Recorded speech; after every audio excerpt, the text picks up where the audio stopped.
Ethan's eyes flickered open to the sterile brightness of the hospital room. The sharp beeping of a heart monitor blended with the muffled sounds of voices in the hallway. Pain radiated from his side, a dull, persistent ache that reminded him he was alive, somehow. "You're awake," a deep voice said. Ethan turned his head slowly, wincing. Sitting in a chair near the window was a man who looked to be in his early 40s. His face was rugged, the kind earned from years spent outdoors. Lines etched his brow, and his short, dark hair was streaked with grey at the temples. He wore a faded flannel shirt and jeans, but his posture and sharp eyes hinted at authority. "I'm Dana," the man said, standing and approaching the bed. "I was with the hunting party that found you out there." Ethan struggled to sit up, his body protesting every movement. "The hunting party?" he rasped, his throat dry. Dana nodded, his expression dark. "We weren't out there for sport. There've been people disappearing around Black Hollow. 17 this month alone. Men, women, even a couple of kids. Sheriff pulled together anyone who knew the area. I'm not a deputy anymore, but I spent a decade on the force before I hung up the badge and picked up a rifle. Figured I'd help where I could." Ethan's stomach churned. 17 people, he whispered, his voice trembling. Dana's jaw tightened. "Yeah, you're the only one we found alive." The weight of his words settled heavily on Ethan's chest. 17 lives snuffed out, families left in the dark, and Jack was among them. "My brother," Ethan said, his voice breaking. "Jack, did you find him?" Dana's face softened slightly, but he didn't answer right away. He pulled a chair closer to the bed and sat down, his gaze steady. "We found the wreckage of your boat. Blood on the shoreline, signs of a struggle. I'm sorry, kid, but there wasn't much else." Ethan clenched his fists, tears welling in his eyes. He had known Jack was gone, but hearing it spoken aloud made it real. "What happened out there?" Dana asked, his tone calm but insistent. "When we found you, you were raving about something hunting you." Ethan hesitated. He could barely believe what he'd seen himself. How could he explain it to someone else? "There's something in those woods," he said finally, his voice trembling. "It's not human. It's huge, fast and smart. It killed Jack. It killed all those people. And it almost got me too." Dana's expression didn't change. He listened carefully, nodding slightly as Ethan spoke. "You're not the first to say something like that," Dana said after a moment. "I've heard the stories. Back when I was on the force, we'd get reports now and then. People seeing things in the woods, hearing things they couldn't explain. Hell, I've seen tracks out there myself, but nothing that could account for this." Ethan's pulse quickened. "You believe me?" "I've seen enough not to dismiss it," Dana said. "And I'll tell you this much. Whatever's out there, it's not just some animal. It's killing for sport, or worse." Ethan's mind raced, the memories of the beast's glowing eyes and guttural growls seared into his brain. "What are we supposed to do? You can't stop something like that." Dana leaned forward, his gaze intense. "Maybe not alone, but if we're going to stop it, we need to know what we're dealing with. That's where you come in." "Me?" Ethan said, incredulous. "You survived something that killed 17 others," Dana said. "You've seen it up close, fought it, lived to tell the tale. That makes you valuable, whether you like it or not." Ethan shook his head, panic rising. "Number, no way. I barely made it out alive. I'm not going back." Dana's expression softened slightly. "I get it. You're scared. I would be too. But think about this. If we don't stop it, more people are going to die. A lot more." Ethan looked away, his chest tightening. Images of Jack's final moments flashed through his mind, his brother's bravery, his sacrifice. "I don't know if I can do this," Ethan whispered. Dana stood, placing a hand on Ethan's shoulder. "You don't have to decide right now. Rest up. But when you're ready, I'll be here." This thing's not going away on its own. As Dana walked toward the door, Ethan called out, "Wait!" Dana turned, raising an eyebrow. "What do you think it is?" Ethan asked. Dana hesitated, his eyes dark. "I don't know, but whatever it is, it's not just an animal, it's a predator, and it's hunting us."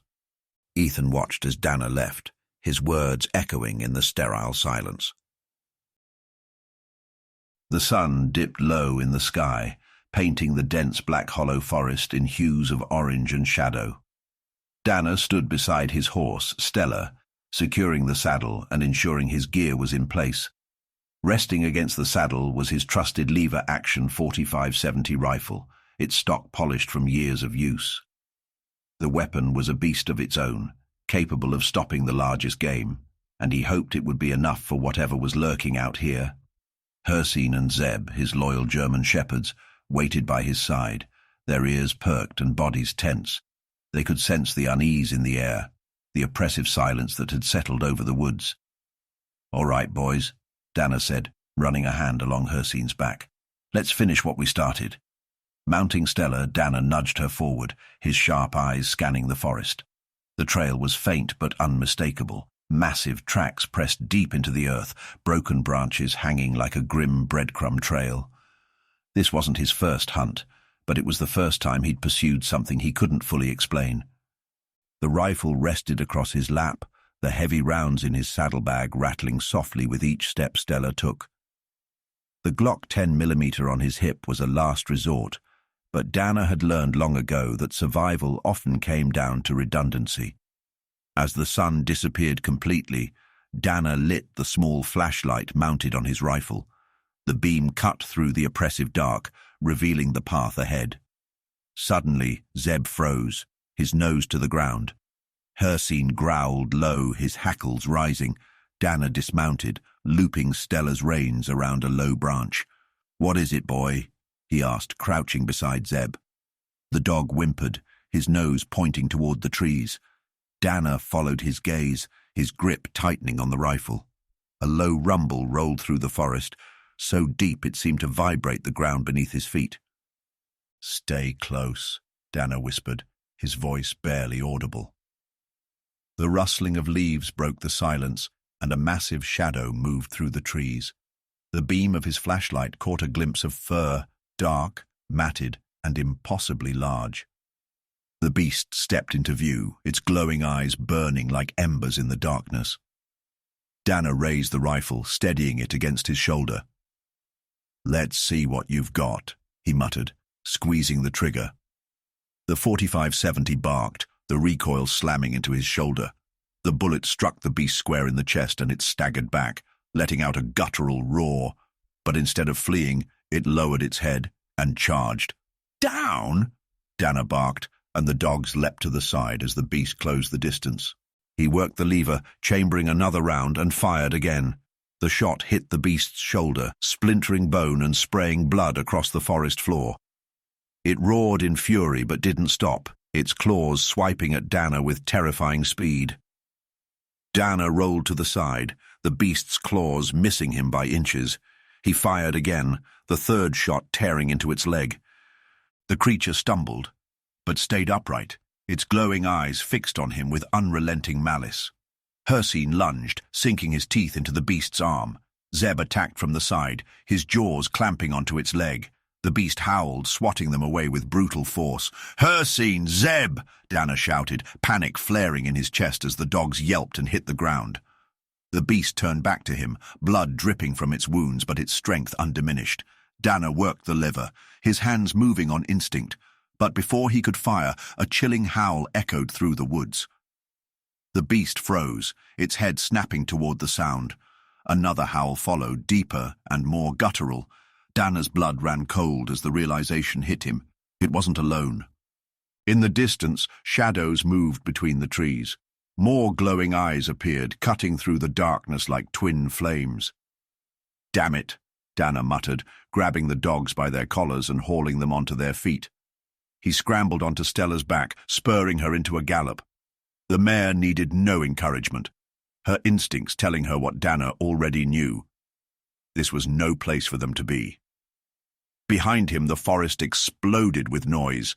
The beast let out an ear-splitting roar, joined by the howls of its unseen kin. Danner didn't look back. He couldn't. His focus was on the path ahead, his hands gripping the reins tightly as Stella weaved through the trees, but the howls didn't fade. They were getting closer. The night air was thick with the stench of blood and decay as Danner rode Stella hard through the woods. The howls had faded into the distance, but the sickening feeling in his gut hadn't. He could hear the pounding of his own heart as he urged the mare onward, his thoughts swirling around Hircine and Zeb, the two dogs he'd raised since they were pups.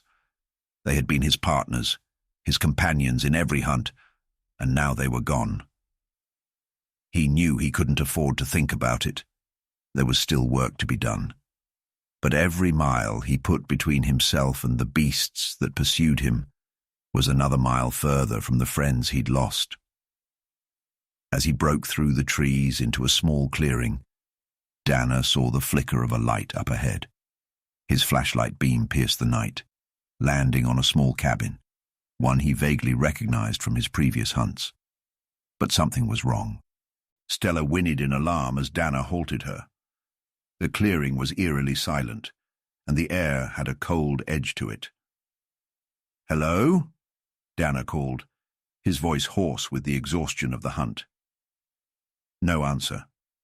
Then, as if drawn by some instinct, his gaze flicked to a small figure standing near the cabin's edge.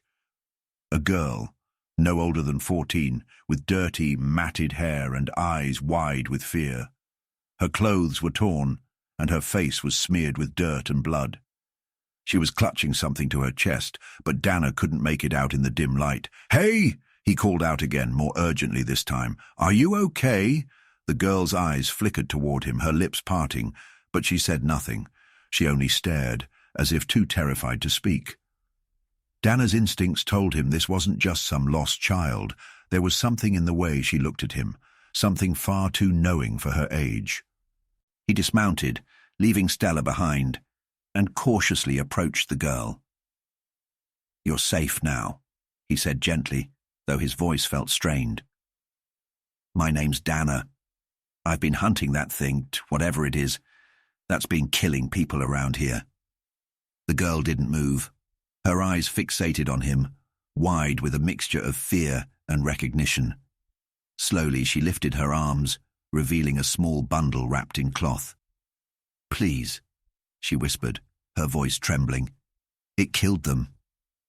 It killed my mom and dad. I ran." Danner's breath caught in his throat. "What happened?" he asked, kneeling in front of her, keeping his voice steady. The girl swallowed hard, her eyes welling with tears. "I don't know. I don't know how, but it came for us. My family. We didn't even know it was out there. Then the ground. It shook. And then they came. Those things, they killed everyone. My mom, my dad. I ran as fast as I could, and they never stopped." Danner felt the weight of her words hit him like a punch to the gut. This wasn't just a random attack. This thing had been hunting families, hunting people, like it had hunted Jack and the others. He stood up slowly, his thoughts racing. "We need to get you somewhere safe," he said firmly, his mind shifting into survival mode. The girl nodded quickly, wiping her eyes. "I don't want to be alone anymore." "I won't let that happen," Danner promised, his jaw set with resolve. He motioned for the girl to follow him. "We're going to my truck. I'll get help. You're not alone anymore." They made their way through the forest, Danner keeping his rifle ready, the girl clinging to his side. Every snap of a twig, every rustle in the trees sent a shiver down his spine. He didn't trust the silence. It was too calm, too still.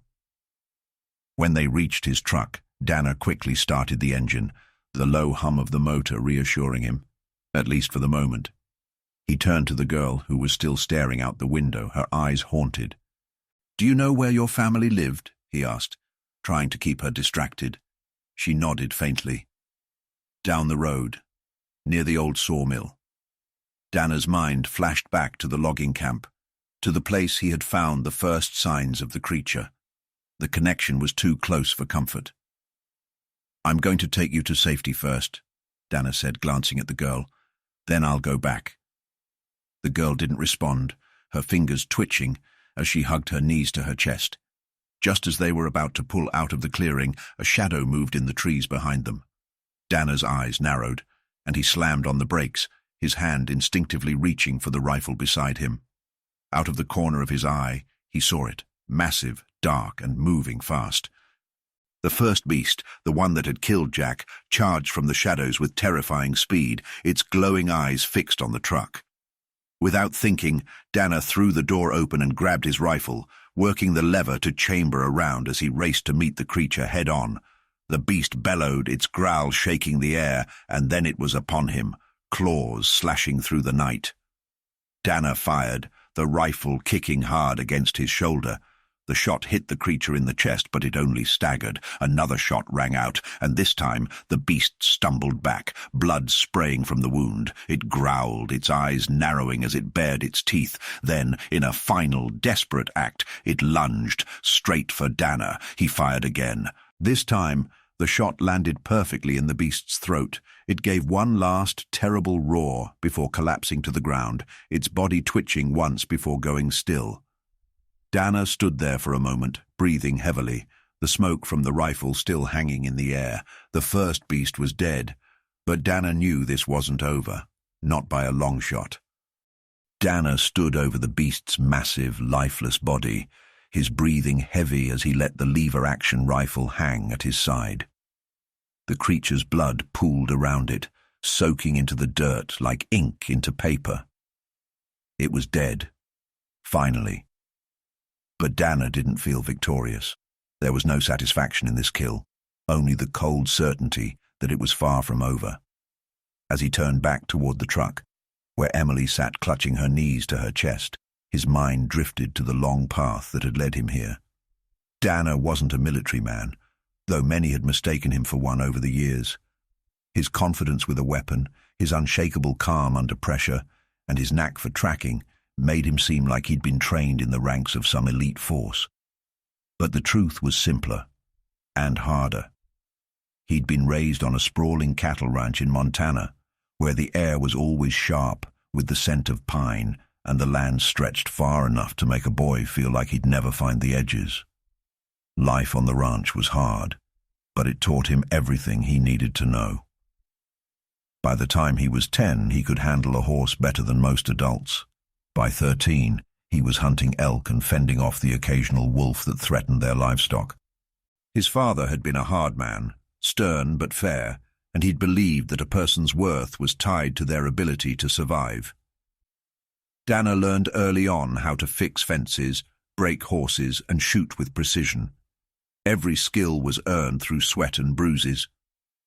There was no room for weakness on the ranch, and while other kids went to summer camp, Dana was out tracking coyotes through the woods, learning to read every broken twig and disturbed patch of earth. That self-taught grit was what eventually led him far beyond the ranch. When he was in his 20s, he found himself drawn to the vast wildernesses of the world. He didn't join the military. He never liked the idea of someone else giving him orders, but he did find his way to Africa, where his skills were in high demand. He became part of an anti-poaching unit, not because he was looking for glory or riches, but because he understood the brutal fairness of nature. The idea of drug lords and poachers slaughtering rhinos for their horns infuriated him. These majestic creatures, ancient and innocent, were being destroyed for profit. Dana had spent years in Africa tracking down poachers and protecting rhinos and elephants from extinction. He'd seen things there that stayed with him. Men with AK-47s who shot first and asked questions later, traps laid out with cruel precision, and the heartbreaking sight of animals killed for greed. Yet through it all, he'd never felt truly afraid. Every danger he faced seemed manageable, something he could outsmart or outlast. But this was different.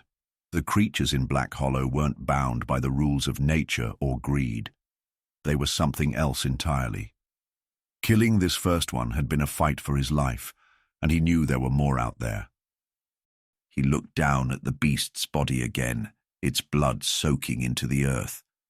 The creature was enormous, its fur matted and its claws longer than any bear's he'd ever seen. He'd fought predators before, lions, grizzlies, wolves, but nothing like this. This thing wasn't just hunting to survive, it was hunting to kill. Dana turned back to the truck, his boots crunching on the gravel. Emily was still in the passenger seat, her wide eyes locked on the dark forest beyond the windshield. "Hey," he said gently, climbing into the driver's seat. "We're okay for now, but we need to get out of here." Emily looked at him, her lips trembling. "Is it over?" she asked. Dana hesitated. "Not yet," he admitted. She swallowed hard and clutched the bundle in her arms tighter. Dana started the engine, the sound breaking the uneasy silence. As the truck rumbled down the dirt road, he kept one hand on the wheel and the other resting on the rifle beside him. His thoughts were racing, replaying every moment of the fight, every mistake he'd made. He thought back to Montana, to the ranch where his father had taught him how to survive. He'd been taught that the land would provide, but only if you were smart enough to read it. He'd carried that lesson with him everywhere, through the Rockies, through the savannah, and now here, into the heart of Black Hollow. But even with all he knew, he couldn't shake the feeling that this was unlike anything he'd ever faced. As the headlights pierced the darkness, he scanned the trees for movement, his gut telling him they weren't alone. The first beast was dead, but the fight was far from over. And deep down, Dana wondered if he'd finally met his match. Dana thinking back to earlier when he stood over the beast's body, the reality of what lay before him finally settling in. It was a monster in every sense of the word, a hulking mass of fur, muscle, and death. As he knelt down, the rancid stench of blood and decay hit him hard, but he didn't flinch. He had a job to do, and he wasn't about to let anyone dismiss what had happened here as a ghost story or a trick of the woods. He unsheathed the hunting knife from his belt, its steel blade glinting in the pale moonlight. The girl, Emily, sat in the truck, her gaze locked on him through the windshield. She didn't speak, didn't question, but her face said it all. Horror, confusion, and the faintest glimmer of hope that maybe, just maybe, they were going to make it out alive. "This is for proof," Dana muttered to himself as he gripped the beast's massive forearm. The creature's hand was grotesque, somewhere between a human and an animal's. Its thick clawed fingers were unnaturally long, each tipped with a razor-sharp talon. The fur was matted with blood, dirt, and something darker, something that seemed to absorb the moonlight rather than reflect it. He placed the knife at the joint, where the wrist met the forearm, and began to saw. The blade bit into the thick hide and muscle, and Dana had to press hard. His teeth gritted against the nauseating sound of flesh and bone giving way. When it was done, he held up the severed hand, its claws glinting menacingly. "That should be enough to convince anyone," he said under his breath. He wrapped the hand in a canvas tarp he'd pulled from the back of the truck, tying it tightly to keep the stench contained. The act felt surreal, like something out of a nightmare, but Dana didn't have time to dwell on it. He then glanced at Emily. "We're heading to the sheriff," he said firmly. "They need to see this. They need to know what we're dealing with." Emily nodded wordlessly, her eyes darting to the bundle on the floor between them. The drive back to town was tense, the silence broken only by the rumble of the truck's engine and the occasional rustle of branches against the windows. Dana kept his eyes on the road but couldn't shake the feeling that they were being watched. Every shadow seemed to move, every sound seemed to growl. When they finally reached the sheriff's station, Dana pulled up sharply, throwing the truck into park.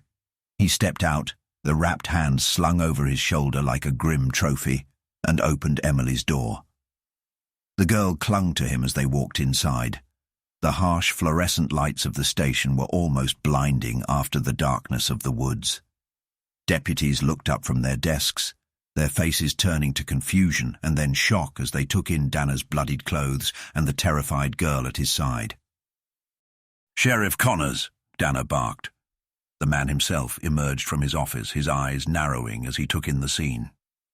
"Dana," he said, "what the hell happened to you?" Dana didn't answer right away. Instead, he set the tarp-wrapped bundle on the desk with a heavy thud. The room went silent as every eye turned toward it. Slowly, Dana untied the knots and pulled back the canvas, revealing the severed hand. Gasps and murmurs filled the room. One deputy stepped back, his face pale. "What? What is that?" Connors asked, his voice low. "That," Dana said, his voice steady but cold, "is what's been killing people out in Black Hollow." The sheriff stared at the hand, his expression shifting from disbelief to grim understanding. He reached out cautiously, his fingers brushing the fur before pulling back. "This isn't a bear," Connors muttered. "No," Dana said. "It's not." He glanced down at Emily, her small hand gripping his sleeve tightly. "Her family's dead," he said, his voice tinged with anger. "These things tore through them like they were nothing, and they'll keep doing it unless we stop them." Connors looked at Dana, then at the hand, and finally at the terrified girl. He nodded slowly, his jaw tightening. "Get her some water," he said to one of the deputies, "and call the doctor." Turning back to Dana, Connors asked, "How many of these things are there?" "More than one," Dana said. "And they're not going to stop." Connors nodded grimly. "Then we're going hunting." But as the sheriff spoke, Dana's eyes drifted to the window. Outside, the night loomed heavy and oppressive. For the first time since the fight, he let himself feel the weight of it all. The first beast was dead, but the battle was just beginning. The sheriff's station had fallen into a tense silence as everyone processed what Dana had brought them. Deputies whispered in hushed tones, their eyes flicking nervously to the severed hand sitting on the desk.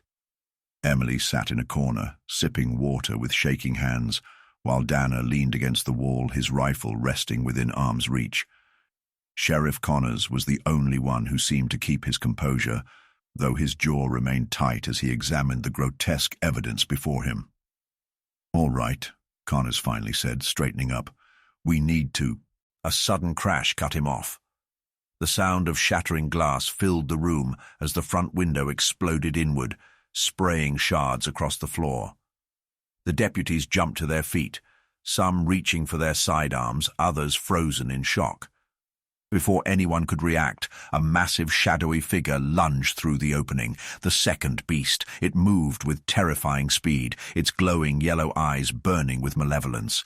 One of the deputies, a young man named Parker, barely had time to scream before the creature's claws sank into his shoulders. "Parker!" Connors shouted, drawing his revolver, but the beast was already pulling the deputy through the broken window. Parker's screams echoed through the night as the creature dragged him into the darkness. Blood streaked the shattered glass and pooled on the floor, a grim reminder of how fast it all had happened. "Everyone, arms up!" Dana roared, grabbing his rifle. The deputies scrambled, overturning chairs and desks in their rush to arm themselves. Emily huddled in the corner, her wide eyes locked on the window where the beast had vanished. "Stay with her," Dana barked at a deputy as he moved toward the broken window. He stepped carefully over the shards of glass, his rifle raised and his finger resting on the trigger. Outside, the parking lot was bathed in the harsh glow of the overhead lights, but beyond that was nothing but darkness. Connors joined him, his revolver drawn. "You see anything?" he asked, his voice low. "No," Dana said, scanning the tree line, "but it's out there." A blood-curdling growl rumbled from the shadows, low and guttural, vibrating the very air around them. "Back inside," Dana ordered. As the two men stepped back, the creature lunged again, its massive form crashing against the broken window. This time its claws scraped against the wooden frame, sending splinters flying. Connors fired, the sound deafening in the confined space. The bullet struck the beast in the shoulder, causing it to roar in pain, but it didn't retreat. "Everyone get to the armory," Connors yelled. The deputies scrambled to obey, helping Emily to her feet and ushering her toward the back of the station. Dana and Connors stayed behind, holding their ground as the creature clawed and snarled, trying to force its way inside. Dana fired a shot, the 45-70's recoil slamming into his shoulder. The bullet hit the beast square in the chest, and it stumbled back, letting out a guttural howl. "That won't stop it," Dana muttered, his voice grim. The beast recovered quickly, its glowing eyes locking onto him. It lunged forward again, smashing more of the window frame as it forced its massive body halfway into the station. "Go!" Connors shouted, shoving Dana toward the armory. "No," Dana said, gritting his teeth. "We end this here." The creature's claws swiped at them, tearing through the desk and sending papers flying. Connors fired again, aiming for its head, but the shot glanced off its thick skull. Dana swung the rifle up and fired another round, this time hitting the beast in the jaw. It howled in rage, pulling back for a moment before surging forward again. Behind them, the deputies barricaded the armory door, their muffled voices shouting orders and prayers in equal measure. Emily crouched in the corner, clutching her knees to her chest as tears streamed down her face. The creature roared, and Dana felt the vibrations deep in his chest. For the first time, doubt crept into his mind. Could they really kill this thing? The sheriff's station was chaos. Deputies shouted orders and fired their weapons in frantic bursts. But it was clear the second beast had the upper hand. It was relentless, tearing through barriers and bodies with monstrous strength. Blood slicked the floors, and the air was thick with the smell of gunpowder and fear. Dana moved with precision, his rifle aimed steady despite the madness around him. Each shot he fired struck true, but the beast shrugged off the impacts like they were nothing more than insect bites. "Emily!" he shouted, his voice cutting through the cacophony. "Stay down and don't move." The girl was crouched behind an overturned desk, her hands pressed over her ears. Her tear-streaked face turned toward him, her eyes wide with terror. The beast let out an ear-splitting roar and lunged toward the remaining deputies. Connors stood his ground, emptying his revolver into the creature's chest. For a moment it seemed to falter, but then it swiped its massive arm, sending Connors crashing into the wall. He didn't get up. Dana's jaw tightened. He knew this fight was over, but he wasn't leaving Emily to die. "Come on, you bastard," he shouted, stepping into the creature's line of sight. He fired again, the 45-70's round hitting the beast square between its glowing eyes. The creature staggered, shaking its massive head, and turned its full attention to Dana. It charged, claws outstretched, its guttural growl filling the room. Dana sidestepped at the last second, narrowly avoiding its deadly swipe. He grabbed a nearby chair and swung it with all his strength, smashing it against the creature's head. It barely flinched. "Damn it!" Dana muttered under his breath. He backed up toward the desk where Emily was hiding. The beast followed, blood dripping from its wounds, but still moving with terrifying speed. "Emily," he said, his voice low and urgent. "When I say go, you run. You hear me?" She nodded, her small hands trembling. The beast lunged again, and Dana fired his final shot, the bullet tearing through its open maw and out the back of its skull. The creature collapsed, its massive body crashing to the floor. Dana didn't wait to see if it was truly dead. He grabbed Emily and pulled her toward the door. The station was silent now, save for the crackle of broken glass and the low hum of dying electronics. Every deputy was either dead or gravely wounded. Connors lay slumped against the wall, his lifeless eyes staring at the ceiling.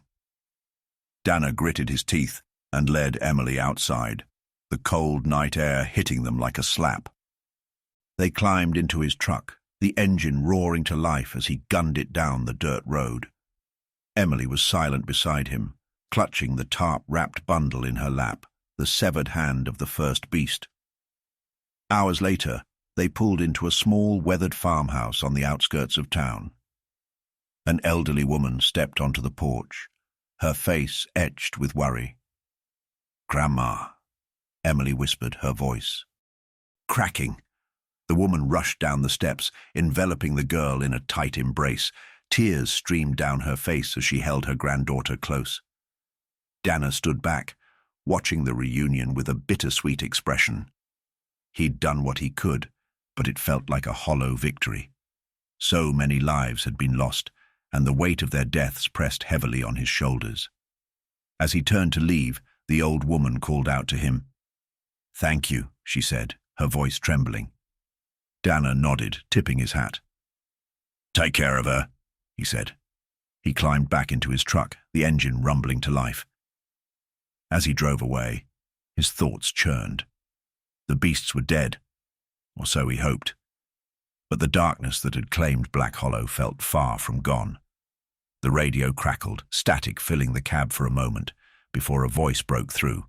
It was garbled, distorted, but he caught enough to make his blood run cold.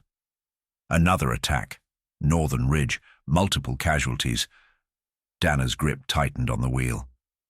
His gut told him this wasn't over, not by a long shot. Far behind him, the woods seemed to shift and stir, the faint glow of unnatural eyes flickering in the shadows.